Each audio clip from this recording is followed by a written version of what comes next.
త్రిష విషయంలో చేసిన తప్పుని తెలుసుకున్నట్టున్నాడు విజయ్. విజయ్ భార్య త్రిషతో ఇతని సంబంధాన్ని బేస్ చేసుకుని కంప్లైంట్ చేయడం, విడాకులు కోరడం, ఇద్దరు బిడ్డలు కూడా ఉండటం అంతా బాగానే ఉంది. తర్వాత ఇతను ఏం చేయాలా, ఆ కేసు దాంట్లో నేను ఫేస్ చేస్తానడు బాగానే ఉంది. కానీ ఆ అమ్మాయినే పెట్టుకుని ఫంక్షన్లకు వెళ్ళడం బిగిన్ చేశాడు. సరే, అదృష్టవశాత్తు గెలిచేశాడు. గెలిచిన తర్వాత ఎవరో కానీ తను బాగానే గైడ్ చేసినట్టున్నారు.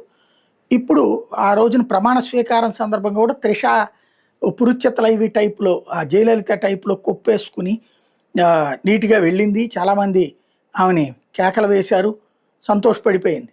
కాకపోతే విజయ్కి అది ఎంబ్రాసింగ్ సిచ్యుయేషన్. ఆ రోజున తను అక్కడ పలకరించేటటువంటి సందర్భంలో కూడా అంతకుముందు ఉండే ప్రేమ కనిపించకుండా జాగ్రత్త పడ్డాడు. కొంత ఎంబ్రాసింగ్గా ఫీల్ అయ్యాడు. సంగీత వాళ్ళ కుటుంబం కూడా వచ్చింది. వాళ్ళ కుటుంబంతో బాగానే మాట్లాడాడు. ఈ అమ్మాయి పట్ల ఎంతవరకు అంతవరకే ఉన్నాడు.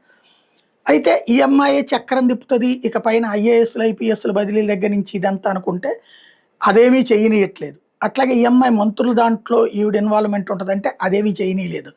దాంతోపాటు విజయ్తో తనకి సాన్నిహిత్యం ఎక్కువ ఉందని చూపించుకునేందుకోసం త్రిష మొన్ననే సెక్రటేరియట్కి వెళ్ళిందంట. తన కోసం గిఫ్ట్తో పాటు భోజనం తీసుకెళ్ళిందట. కానీ దాన్ని తిరస్కరించాడట విజయ్. ఇది ఇప్పుడు తమిళ వర్గాల్లో బాగా ప్రచారం జరుగుతోంది. ఇప్పుడు విజయ్ తన భార్యకి మళ్ళీ దగ్గర అవుతున్నాడు, లేదంటే కనుక వాళ్ళ పిల్లలు, ఎందుకంటే అమ్మాయి వాస్తవంగా లవ్ మ్యారేజ్, విదేశాల్లో ఉండొచ్చినటువంటి అమ్మాయిని ఇతని మీద ప్రేమతో వచ్చిన అమ్మాయి. ఈవెన్ మొన్న ప్రమాణ స్వీకారానికి బిడ్డలు వెళ్ళలేదు, అమ్మాయి వెళ్ళాల. అది ఫస్ట్లో మొన్నంటే ఊపులో అయిపోయింది, కానీ తర్వాత లాంగ్ స్టాండింగ్లో దెబ్బని ఏమన్నా ఆగుతున్నాడా అన్నది తెలియదు. ప్రస్తుతం అయితే త్రిష దీని మీద చాలా కోపంగా స్పందించిందట. అసలు ఎవరో ఊహించిన విధంగా త్రిష ఇప్పుడు ఏమందండి, నేను దేనికోసం అయితే ఎన్నాళ్ళు వేచి చూసాను, అది నాకు దక్కలేదేమో అనిపిస్తోంది. నా లైఫ్లో నేను చాలా రకాల ఒడిదుడుకులను ఎదుర్కొన్నాను, అన్నీ నా దగ్గర దాకా వస్తాయి, నా నోటికందే లోపు అవి నాకు దూరం అయిపోతాయి.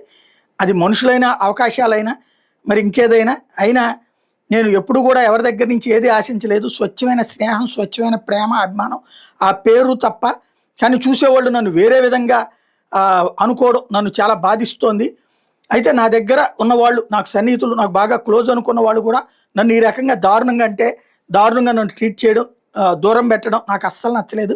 ఎందుకు ఇలా జరిగిందో తెలియడం లేదు అంటూ త్రిష పేరు చెప్పకుండా, త్రిష ఎవరి పేరు మాట్లాడకుండా ఇండైరెక్ట్గా మాట్లాడినటువంటి మాటలు ఇప్పుడు వైరల్ అవుతున్నాయి.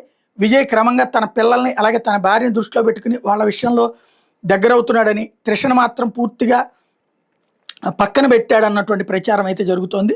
మరి అది సెక్రటేరియట్కే వద్దన్నాడు అన్నటువంటిది ఇప్పుడు ప్రచారం జరుగుతోంది. అది మరి విజయ్ పిఆర్ టీం చెప్పిందా లేకపోతే ఏంటన్నది తేలాల్సి ఉంది.